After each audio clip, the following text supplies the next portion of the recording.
जळगावमध्ये पाणीपुरी खाल्ल्याने 80 जणांना विषबाधा. महाड येथे एनडीआरएफचे पथक दाखल. 2.5 महिने आपत्ती निवारणासाठी तैनात राहणार. आपण खरंच इतके दगडाच्या काळजाचे झालोत का? वसई हत्या प्रकरणाचा व्हिडिओ पाहून अभिनेता अंशुमन विचारे संतापले.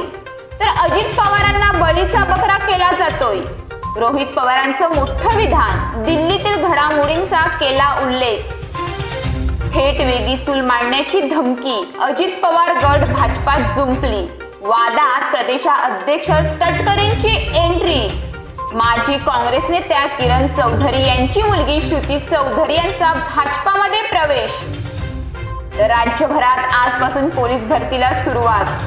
पुणे येथे बसची वाट पाहत उभ्या असलेल्या महिलेला कंटेनरने चिरडलं. अपघातात एकाचा मृत्यू तर 4 शाळकरी मुलं जखमी.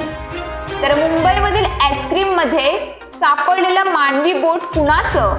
पुण्याच्या कनेक्शनचा पोलिसांनी केला खुलासा. पैसे दे अन मामला रफादफा करू. वसईतील मुलीच्या हत्येनंतर कुटुंबियांचा पोलिसांवर गंभीर आरोप.